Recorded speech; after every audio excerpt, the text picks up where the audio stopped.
Can you hear me again?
Good afternoon, everyone. Welcome to the McGowan Theater, located in the National Archives building in Washington, D.C.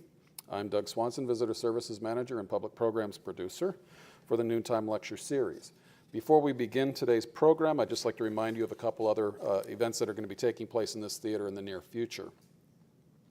On Wednesday, October 7th at noon, Harlow Giles Unger will be on hand to discuss his latest book, Henry Clay, America's Greatest Statesman. On Thursday, October 8th at 7 p.m., the musical trio Cocktails for Three will present a musical performance of many obscure 1920 songs in a program entitled Beer Garden Blues, Prohibition-Era Songs and Stories, which is being brought to you in conjunction with our Spirited America exhibit on the main exhibit level in the O'Brien Gallery. To find out more about these and our other programs and our exhibits, please take one of our monthly event calendars, which you'll find in the racks in the theater lobby, or you can visit our website at www.archives.gov/calendar. Our topic for today is The Making of Asian America, A History by Erika Lee. Erika Lee is an American historian, director of the Immigration History Research Center, and the Rudolph J. Bellacci Chair in Immigration History at the University of Minnesota. One of the nation's leading immigration and Asian American historians, Lee's award-winning books include At America's Gates, Chinese Immigration During the Exclusion Era, 1882 to 1943, and Angel Island, Immigrant Gateway to America, which is co-authored by Judy Young. She's been the recipient of numerous national awards, including Best Book Awards from the Immigration and Ethnic History Society, the Association for American Studies, the American Librarians Association, and the Western Historical Association. She's an active public intellectual and has been invited as a speaker around the country and internationally. In 2015, she received the Immigrant Heritage Award from the Angel Island Immigration Station Foundation. Her new book, The Making of Asian America, A History, was published last month by Simon & Schuster and has been called sweeping, comprehensive, and fascinating by the New York Times, and a long overdue stirring chronicle by the LA Times. Please join me in welcoming Erika Lee back to the National Archives.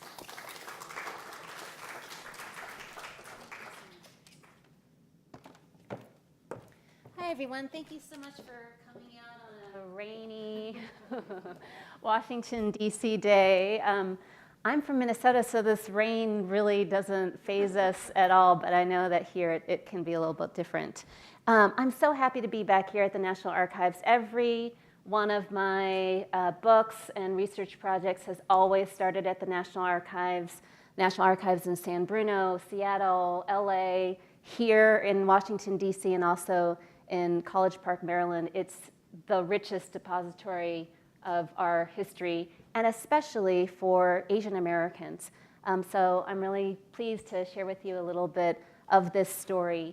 And I'm going to start by reading for this book, and starting with a little bit of family history. So just to set it up, gold was discovered in California in 1848. Among the thousands of gold seekers who flocked to California was Moy Dong Ki, my maternal great-great-great-grandfather. He arrived in San Francisco in 1854 as a 20-year-old married father from Sunjuk-mi Lun village in the Pearl River Delta of southern China. He left behind his wife and 2 sons while chasing dreams of Gumsan, or Gold Mountain, as the Chinese called the United States. By the time he made it to California, there was little gold left in the foothills. He stayed anyway. We don't know much about what he did in these early years. When he shows up in the official U.S. records, some 45 years later, it is in an affidavit filed with the U.S. Bureau of Immigration stating his intention to travel to China and return to the United States. This document is at the National Archives. This type of paperwork was required only of Chinese immigrants. Beginning in 1882, the United States passed a series of Chinese exclusion laws that barred Chinese laborers from entering the country and allowed only certain exempt classes of Chinese immigrants to come. So those included students and teachers, travelers, diplomats, and merchants. Only after protests by the Chinese American community did other Chinese become able to enter the U.S. or apply for admission at least, and those included the wives and children of merchants, as well as U.S.-born citizens of Chinese descent, their wives and their children. But all Chinese in the United States were under strict surveillance, and my great-great-great-grandfather found that he needed to fill out a number of government forms, subject himself to interrogations and investigations, and provide affidavits from 2 white witnesses who vouched for him and his status as a merchant whenever he left or re-entered the country. So the U.S. government would not verify your status if you did not have those 2 white witnesses. His 1889 application was filed in New York City, where he had been a resident and merchant for some 20 years. He had followed the growing number of Chinese who left the West Coast in search of better opportunities and friendlier neighborhoods. He opened the Yue Tsing and Company store at number 10 Chatham Square in New York City's Chinatown in 1882, probably one of the first Chinese businesses in New York City at that time, and then moved it to number 6 Mott Street, of course still the center of New York City's Chinatown, a few years later. By the 1890s, he had another store in Philadelphia's Chinatown and had opened the Kwang Wah Tai and Company at number 14 Mott Street. His bilingual business card identified the company as importers and dealers in Chinese groceries, also general merchandise. But like many Chinese immigrants during this time, Moy Dong Ki's life stretched across the Pacific. His family remained in Sunjuk Milun village, and he traveled back and forth to China at least 3 times over his 45-year sojourn in the United States before he retired in the village where he was born. He passed on his business to his oldest son, Moy Kwangshi, who continued the Trans-Pacific shuttle between China and the United States, leaving his wife and children in China while running the family business in New York and Philadelphia and adopting the name of John Moy. By 1907, my great-grandfather, Moy Wah Chung, entered the United States. With him, the transnational family pattern that the Moy family had practiced for 3 generations finally broke. In 1911, he married Yuan Si, and a daughter named Sao Bic, my grandmother, was born. A son named Chong Man followed a few years later. In 1919, my great-grandfather decided to settle in the United States permanently and became Raymond Moy. As a Chinese merchant, he was eligible to bring his wife and his children to the United States. But when he filed the necessary forms with the US government to sponsor them into the country, Raymond listed his wife and 2 sons. One was Chong Man, his youngest child. The other was his nephew, Chong Dan. Sao Bic, my grandmother, was never mentioned, and according to the records of the US Bureau of Immigration, she did not exist. Chong Dan, given her immigration slot, came to the United States in her place. My grandmother remained in Canton with her grandparents and attended school. There are many reasons why my great-grandfather might have made the decision to leave his daughter behind in China. Perhaps he believed that boys were more likely to find steady work and contribute to the family economy. Maybe there was no other way for Chong Dan to immigrate. Perhaps he thought it was safer for my grandmother to remain in China. Whatever the reason, his actions effectively excluded my grandmother from the United States. She would never see her mother again, and she would not immigrate herself until 1933, when she married my grandfather, Hui Bingji, or Ben Huey, a merchant and restaurant owner in New York City. My grandmother deeply resented being left behind in China, and she would never talk to me about her immigration story. But once in New York, she and my grandfather started new lives and had 3 daughters. My grandfather ran 2 successful restaurants in Brooklyn. One was named the New Deal Chow Mein Inn, after President Franklin D. Roosevelt's federal program, and it catered to a mostly Jewish clientele in the Brighton Beach neighborhood nicknamed Little Odessa. The restaurant was a family affair. My grandfather ran the business side of things, and many of the cooks came from my grandfather's village in China. My grandmother wore elegant cheongsams, Chinese-style dresses, and served as the restaurant's hostess. My mother and her sisters made egg rolls after school, earning a penny apiece. Dishes at the New Deal Chow Mein restaurant included lobster Cantonese, chicken chop suey, and New Deal lo mein. The New Deal wontons became locally famous and were remembered years later in a cookbook featuring New York City's great culinary traditions. By the 1930s, my mother and aunts attended public school in Brooklyn, went off to college, and grew up identifying as Americans first, Chinese second. After 4 generations of immigrating back and forth between China and the United States, my family was finally becoming Chinese American. So I start with this family history. Those are photos of my grandparents in their later years, my aunt on her wedding day, my mother is the bridesmaid, my grandfather was an avid photographer, my grandmother loved fishing. They truly embraced America. Yet for many years they could not become naturalized citizens because of the prohibitions on citizenship for Asian immigrants. But I start with this family history because it offers a window into the larger experiences of Asian Americans. The Moy family were just one part of a massive global migration of Asians around the world during the late 19th and early 20th century. About 1 million Asians came to the United States. And their story of their immigrant dreams and the American realities that they faced here is the story of the making of Asian America. It's a diverse population. Korean refugees, Japanese picture brides, Sikh immigrants from South Asia, Filipinos, and Chinese immigrants. I also start with my family's history because my search to recover it has been in many ways the reason why I wanted to write this book. I've been researching and writing this book for about 10 years or so, but I know that the beginnings was really many years in the past. And I distinctly remember the moment when I had one of those light bulb moments that authors often have. I was taking a college course in California history. I was a history major.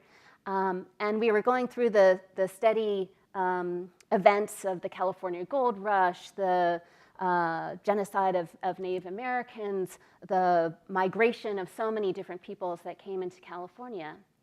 But then we got to a topic that I had not known anything about, the anti-Chinese movement, the late 19th century. This is when Chinese immigrants were called chinks. They could never become American. They were thought to be cheap laborers who took away American jobs. They were considered to be threats to the American family, a danger to American civilization, somehow less than human. They were harassed, they were exploited, they were driven out of the American West. They were prevented from becoming naturalized citizens. They were massacred in some of the worst episodes of racial violence in our history, and then ultimately barred from coming to the United States. And I still remember this sense of total shock when I looked at images like this. And the thought that went through my mind was, I never knew that this happened. I never knew that this happened. And then I remember asking myself, why haven't I ever heard about this? I'm a history major. My own family is Chinese American. They never talked about this. I didn't learn about this in school. Where was this history? And why are Asian Americans so invisible? I learned that Asian Americans have often been literally written out of history. Take, for example, this great moment in 1869, when journalists and photographers gathered at Promontory Point, Utah, as railroad workers laid the last spike in the building of the Great Transcontinental Railroad in 1869. So Chinese railroad workers were 90% of the labor force that built this railroad going from west to east.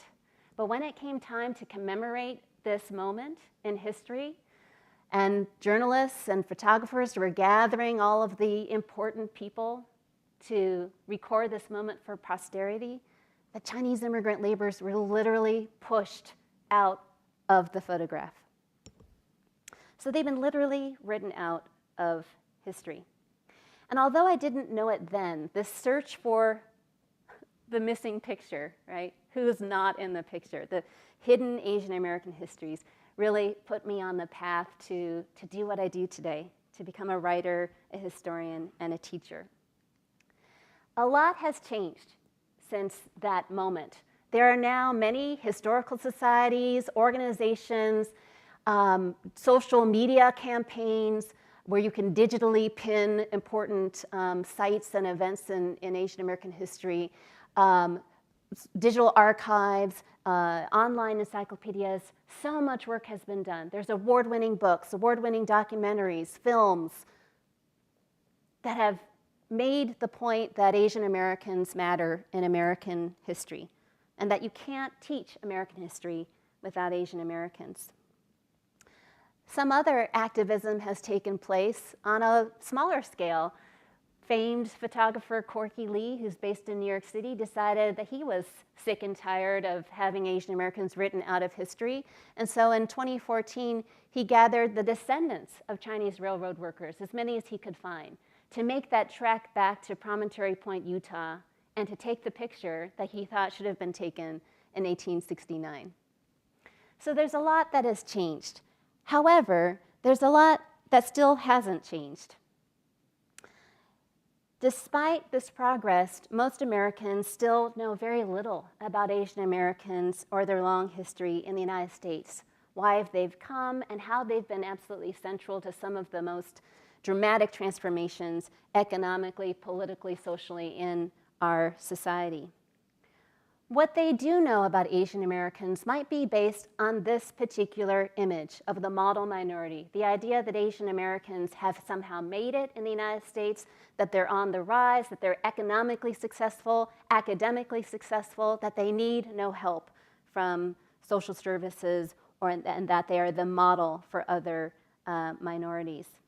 This image has become so ubiquitous that it's really obscured that more complicated history that we know about, and it's also offering an accurate and incomplete portrayal of contemporary Asian American communities and issues. And despite all of those books and historical societies and historical national monuments, this is what I get from my students every semester, almost every week. I never knew that this happened. It could be Japanese American incarceration, it could be exclusion, it could be the hate crimes that affected Sikh Americans after 9/11. They still don't know this. And it's not just my students at Minnesota. I could be talking to students at some of the most elite universities in the country, to school teachers from the South, to New York City museum docents. There's still an invisibility of Asian American history. So this book, The Making of Asian American, really tries to fix this problem, to write Asian Americans back into American history. It's a story that spans centuries, continents, its family history, its local history, its national and international history. This is more important than any time it has been before. Just this week, a new report has predicted that Asian immigrants are the largest immigrant group in the United States, surpassing Hispanics. Around 41% of all immigrants today are from Asia. But even the past few years, we've seen the change that has already been happening. There are now over 19.5 million Asian Americans in the United States, making up 6% of the total US population. They increased by 46% from 2000 to 2010, making them the fastest growing group in the United States today. And they're part of America's transformation into a majority-minority country by 2044. They continue to settle in places like California, New York, and Washington and Hawaii, but they're also spread increasingly around the country, and some areas have experienced record numbers of new migration. So they're in New York City, San Francisco, and LA, but they're also in Atlanta and Las Vegas, Phoenix, and Minneapolis, St. Paul. So how do we make sense of this dramatic change and connect it to the past with an eye towards the future as well? In writing this book, I set myself that task. And I dig deep into the archives, including here at the National Archives, but also bring it all the way to the present. So I look at government records, at autobiographies, at historical documents. I examined the very first printed map in the world that connected the Spain's Pacific Empire and its place in the world. And I also look at social media campaigns and digital stories. And what I found is that there's an extraordinary range of Asian American lives and experiences. So one of the first stories I tell is that of Afang Moy. She's the so-called first recorded Chinese woman to arrive in the United States. It's 1834. She comes on board a merchant ship that's come out of New York. It's engaged in the China trade. The ship has fans, lacquerware, tapestries, painting, furniture, all from China. It's meant to sell these luxurious goods to Americans. But the two merchants decide that maybe they could sell more if they brought a so-called exotic lady from the East and had her display these goods in New York City. So they brought Afang Moy. She was 19 years old. They brought her on board the ship, and they set her up on display at a New York City exhibit hall amongst all of these furnishings. They charged people 50 cents to come and view her, and they had her walk around and maybe speak a little bit of Chinese, and she was a big hit. She went on to also join Barnum and Bailey as one of their circus acts. So Afang Moy's story tells us a little bit about how Asia and the United States became connected through trade, but also through these ideas about an exotic and inferior Asia, a symbol of Americans' dehumanizing treatment of Asians. Down south, a decade or so later, Filipino sailors decided to stay in Louisiana and help to found a village north of New Orleans and named it Manila Village to remind them of the home they left behind. My great-great-great-grandfather joined the tens of thousands of Chinese heading to California for the gold rush. They were followed by Japanese immigrants, including these so-called picture brides who were coming to join Japanese husbands already in the United States in San Francisco. And so did Koreans and Filipinos and South Asians like Vaishno Das Bagai, an Indian nationalist who wanted to come to the United States for its freedom and entered the country through Angel Island with his wife and his 3 children. These early Asian Americans helped to build America. They blasted through mountains to build the Transcontinental Railroad. They turned barren land in the West and in Hawaii into the agricultural empires that they are today. They formed families and communities and organizations and businesses and tried to become American. However, they faced discrimination in every part of their lives. They were treated as peoples unfit for citizenship and as outsiders from American society. They were barred from becoming naturalized citizens. In many states in the West, they could not lease nor own land. And by the 1920s and 30s, every Asian immigrant group was essentially barred from the United States. Those laws, including the Chinese Exclusion Acts, the Gentlemen's Acts of 1907, the Asiatic Barred Zone in the 1917 Immigration Law and the 1924 Immigration Act, essentially closed the gates to America for Asian immigrants.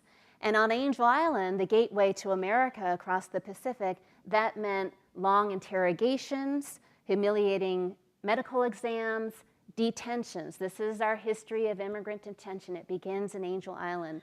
Immigrant detention in barracks that were crowded and unsanitary, where detainees were forced to spend 23 out of 24 hours of their day. And by World War II, that anti-Asian sentiment peaked to such a degree that Japanese Americans were considered by their race disloyal to the United States. This is anyone recognize the illustrator just by the artwork? Dr. Seuss. So this cartoon is called Waiting for the Signal Back Home, sending this idea that Japanese Americans could be westernized and Americanized on the outside, but essentially the same, carbon copies of each other and disloyal to the United States, simply waiting for the signal from home to then gather destructive forces and hurt the United States from within.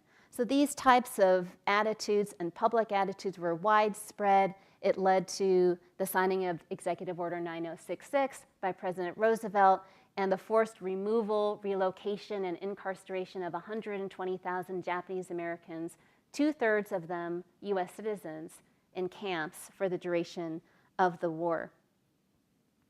There is one Asian American who refused to go. This is Fred Korematsu.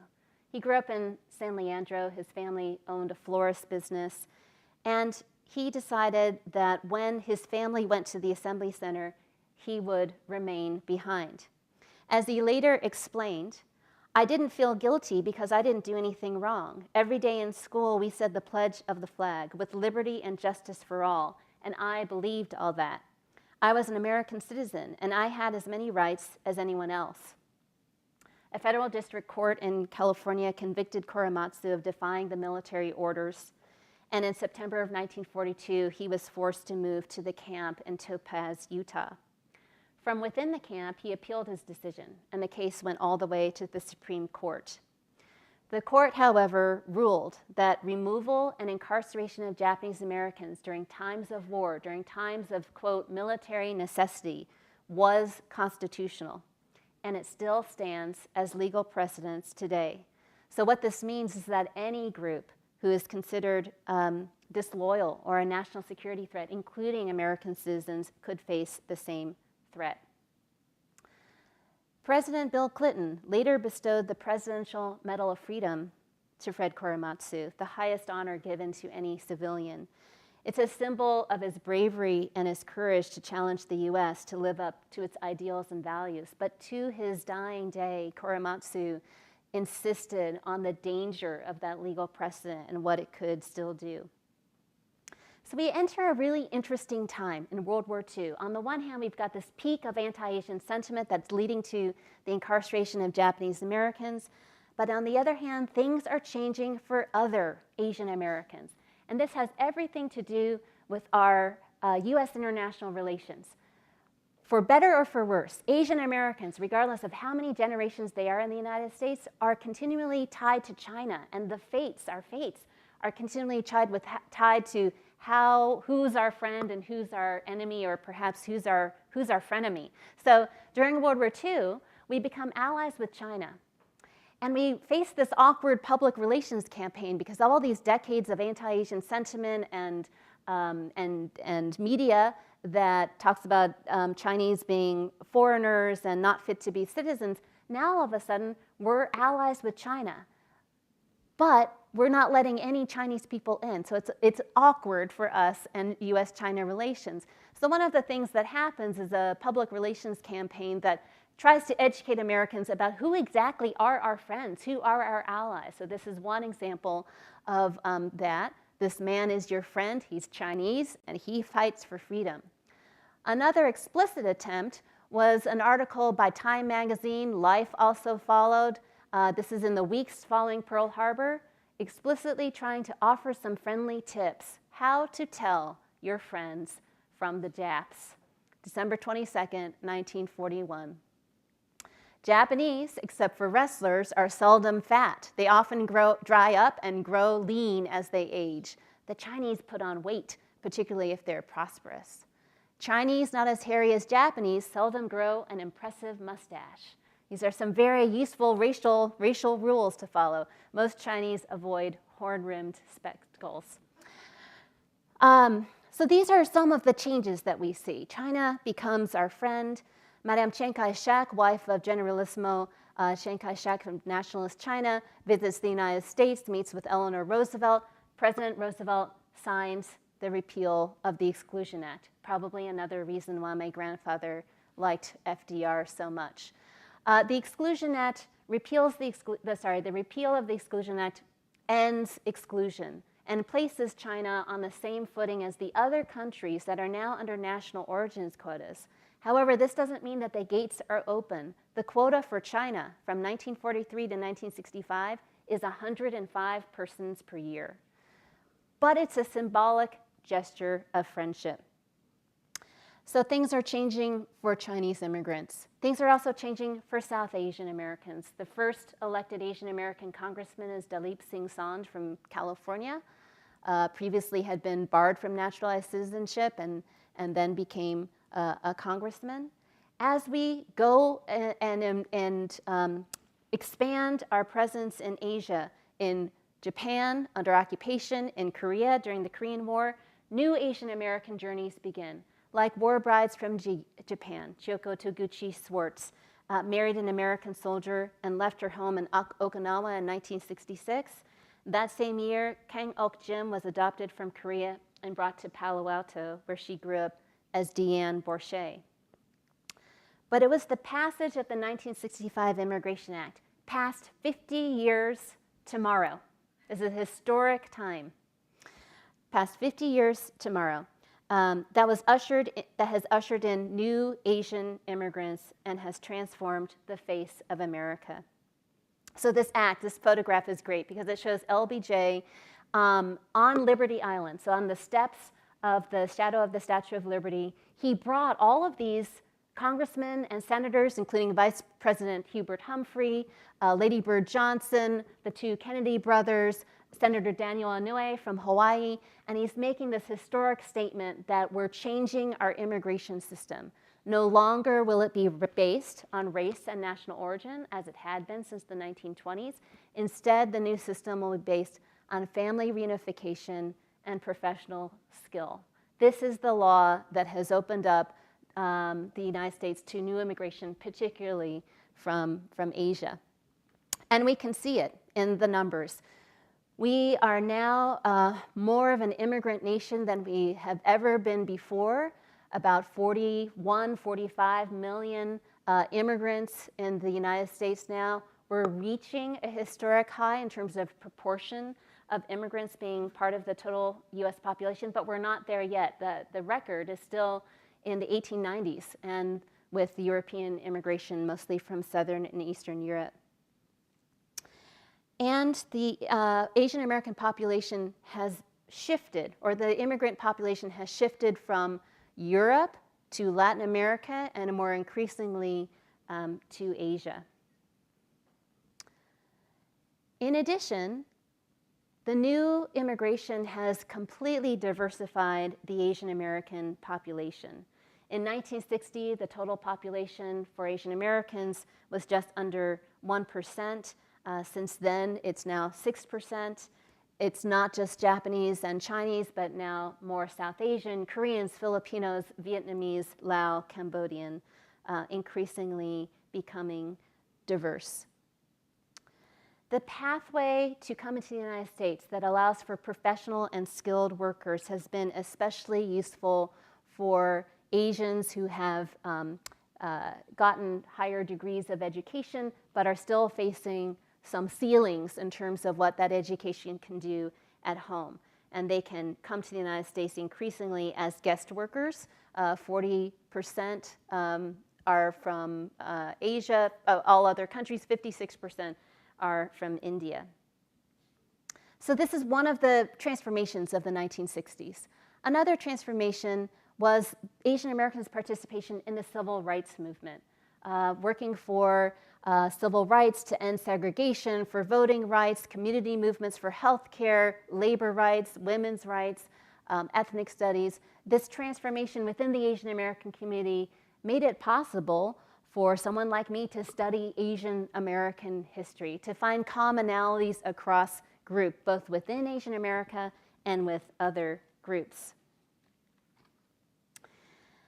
So this new immigration is both extremely diverse. We've got the high-skilled workers, but we also have Asian immigrants who are still discriminated against due to their working class status, who struggle to learn English, who struggle in generational poverty. These Asian American journeys since 1965 are both sides of that economic spectrum.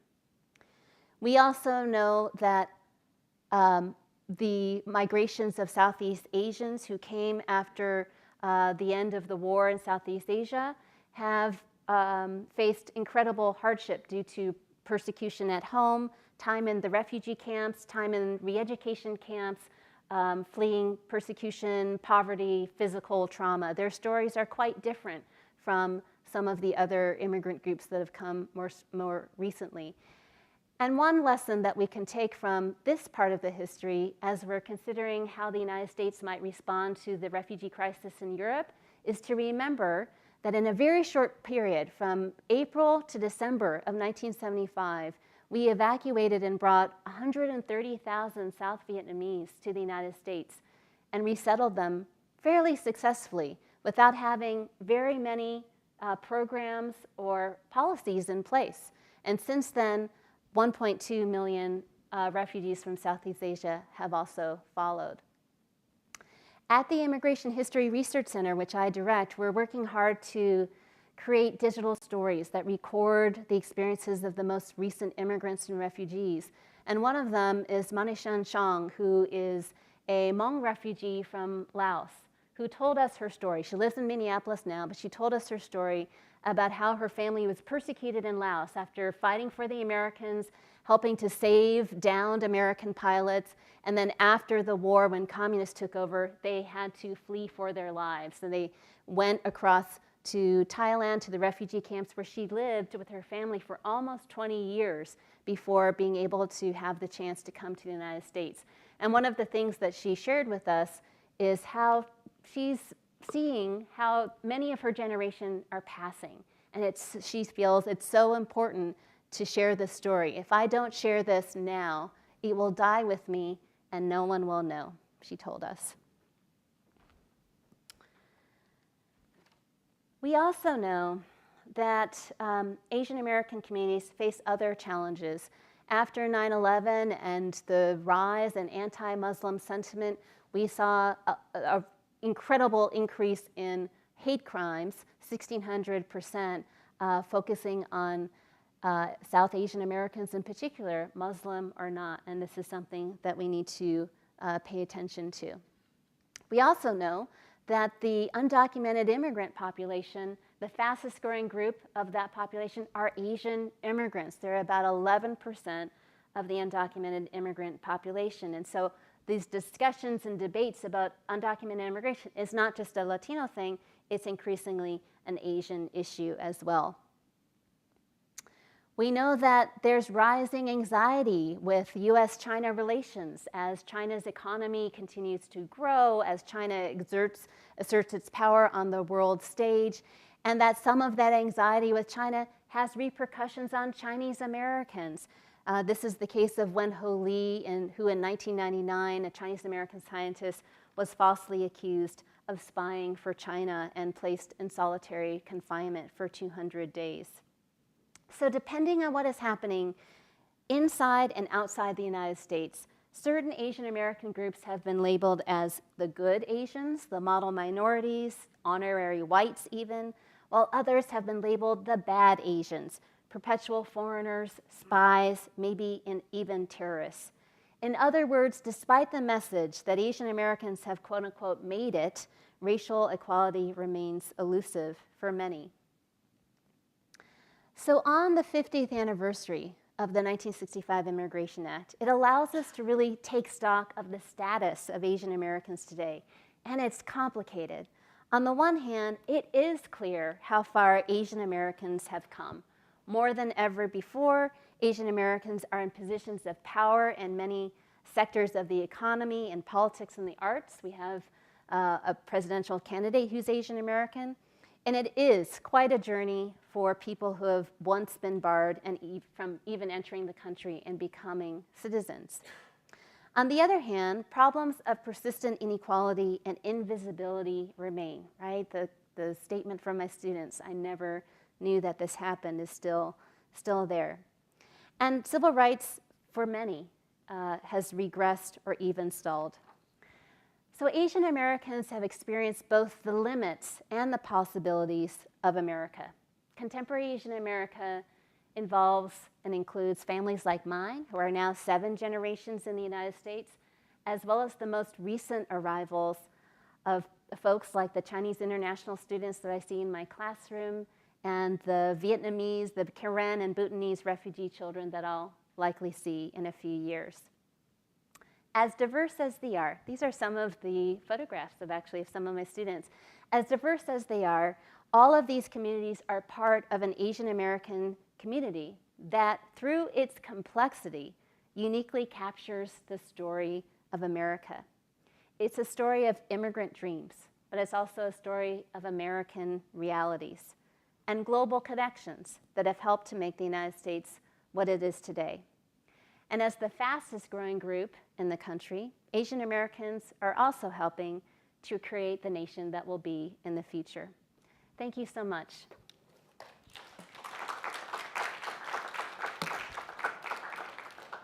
I'd be so happy to take questions if there are any, and I promise I won't cringe if you say I never knew that this happened, but yes. Professor Lee, thank you so much. I had the honor of seeing you on C-SPAN when they filmed your class. Are there syllabus and other educational materials available online? If those are not in school but would like to learn? You know, the syllabi are not. You're the first person who has asked for more education. The syllabi are not, but I'd be happy to send them to you. There's a lot. One of the things that has been amazing in the past number of years is how many resources there are online. So if you go to one of those archives like Densho, I use their materials. In fact, my students just did it this past week. I use their materials all of the time. The National Archives has some great lesson plans as well, but I'm always happy to share those educational tools. I also wanted to say, there's one last thing. There's been an amazing amount of great things happening online and through social media. Over the summer, a high school student in California started a trend on Twitter using the hashtag MyAsianAmericanStory. And he was reacting to all of the discussion about immigration in the news and wondering, where are the Asian American stories? And so he started telling his story with this hashtag, and then hundreds of people started telling their own Asian American stories too. And as part of this next month, when we're recognizing the 50th anniversary of the Immigration Act, the Immigration History Research Center is starting another campaign called My Immigrant Story. So if you're on Twitter or on Facebook, I encourage you to contribute your own family histories, or even if they're long in the past, or even if they're currently going today. But we hope that it contributes to some of the educational mission. Yeah. Your talk today, I appreciate it. Had a question about a little bit more depth that you might have, or on Afong Moy, Sure. specifically, as it's kind of a strange story. Uh-huh. A 19-year-old leaves China Yep. on her own Yep. and is collected. Is this exploitation? Is this slavery at the time? Is this, what is your feeling or theories on that? Yeah. Obviously, it says in your book it's not clear where she ended up. Yep. But she continued on to many. You came you here.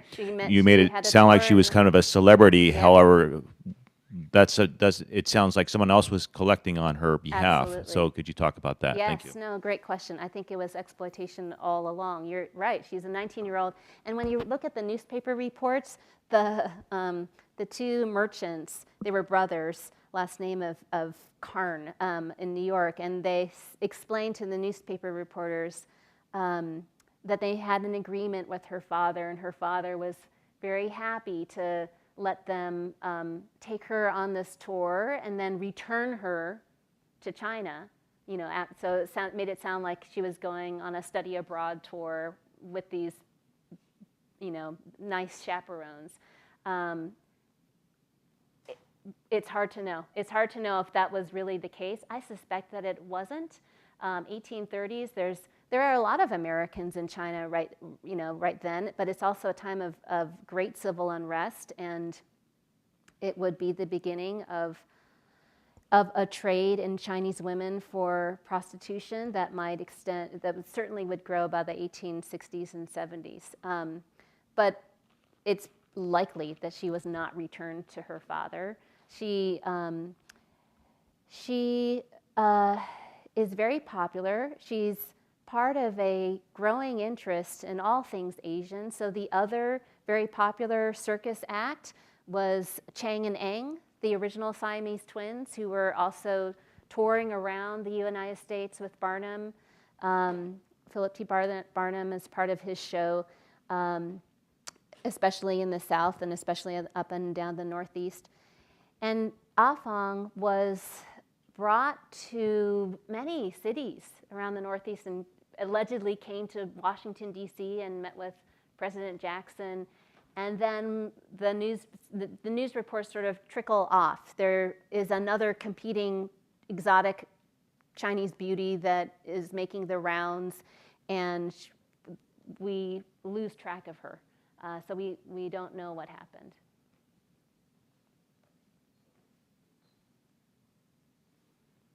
I got a question. Yeah. It's okay. I was just wondering, since all the Japanese were interred during World War II, then they used Chinese actors Yeah. in all the movies Right. in Hollywood, but then they Extras.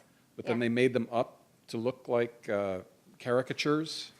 Did they take offense to that? Yeah, okay, so good question. So Japanese are relocated from the West Coast, but those who are, say, in the East Coast, outside of the exclusion, so not all Japanese Americans are in camps, but the vast majority, because the vast majority were on the West Coast.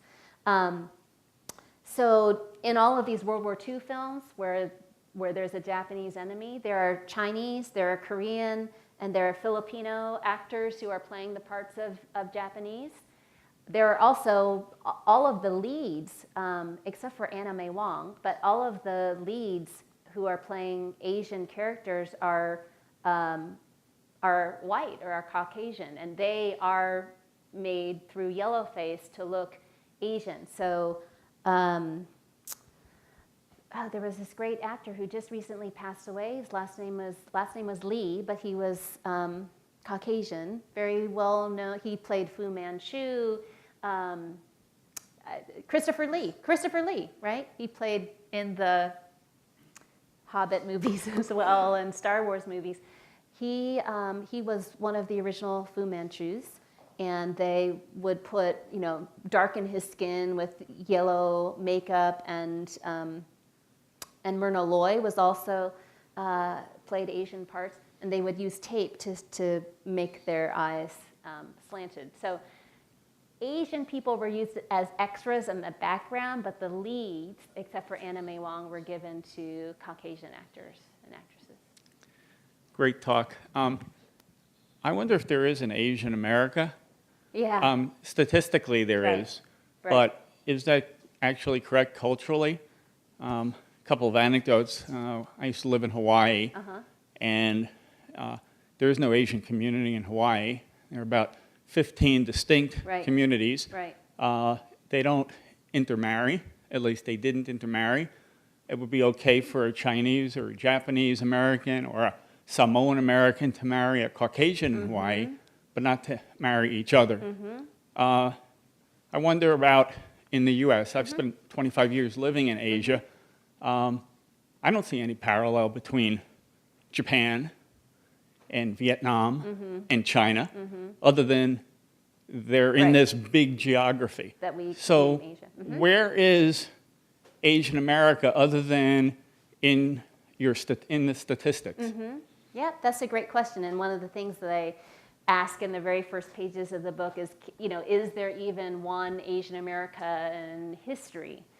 So a couple of things is one of the fastest changes that we do see in the Asian American population is intermarriage across and within the Asian American umbrella. So it used to be in, even my generation, but certainly my mother's generation, that if you were Chinese, you would not marry Japanese. The historical enmities, right, and the war wounds were still very great.